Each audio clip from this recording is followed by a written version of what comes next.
Oh, hello.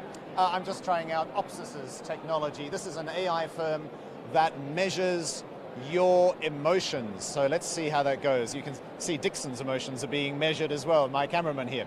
So if I grimace, I can see here on the right-hand side that I'm going very close to pleased. What if I frown? Oh, what does that say? Toasted? No. Frustrated. Well, that's about right. Because coming to you live here from Innovest Unbound 2018, it is very noisy indeed. Wow, what a very interesting piece of technology. And Stefan Winkler from Opsis is here to tell us a little bit more about it. You're a Singaporean company. How did you start out? Well, we started out last year. The technology was developed at A-Star for the past few years.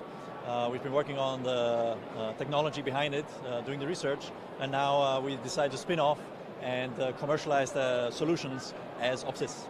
Right, and as we stand here talking to you live at Innovest Unbound 2018, where are you going to go next? What is the big thing that you're here to talk about today? I think there's a lot of interesting industry verticals that we're looking at right now. So we've seen human resources applications, for example. Human resources is going to digital formats much more, using chatbots, using video interviews. So this is one of the areas where we help companies in scoring candidates based on their behavior during an interview session, for example. And then companies can use that to pre-screen or rank candidates based on how they react to certain interview questions, how friendly they look during the interview, and how they behave in general as they respond to these questions. Really? That sounds much more like a lie detector. Are you able to tell whether or not somebody's telling the truth? We don't go to that level, no. But you could? Perhaps, we haven't tested it, but you know, we read the emotions from the face. So we see what emotions you display externally.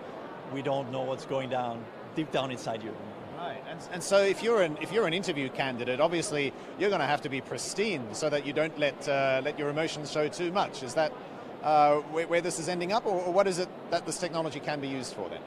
So HR is one example. Another one is digital signage, where essentially marketers, content creators want to know how people react to their content, to their ads, to their trailers, how it is received, does it attract attention? And we can tell them what is the audience reaction to different types of content. They can feed that back to their clients.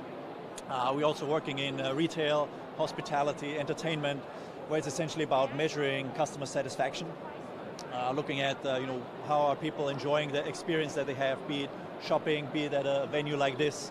Is everyone having a good time? Are there issues that we can fix? How does it relate to the sales we're making in a certain outlet?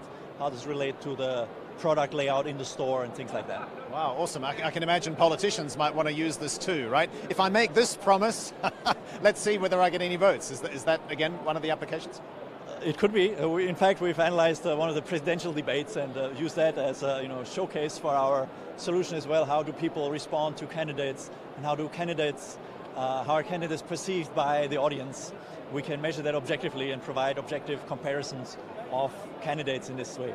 Wow, that sounds fascinating, and we might actually find out more honest voting intentions from facial recognition than from the polls, by how people react rather than what they say. That's right. So one idea is that this can replace surveys and polls to some extent. I mean, polls is maybe a bit far-fetched, but certainly surveys or product group focus groups, where we ask people opinions on products, on companies, on brands. You can capture their reactions, their very spontaneous reactions much more interactively and much more quicker than you can with a survey form. Two quick final questions. The first is, how can you make sure that the reaction is in fact normal? Because if I go up to the monitor again and do a fake smile,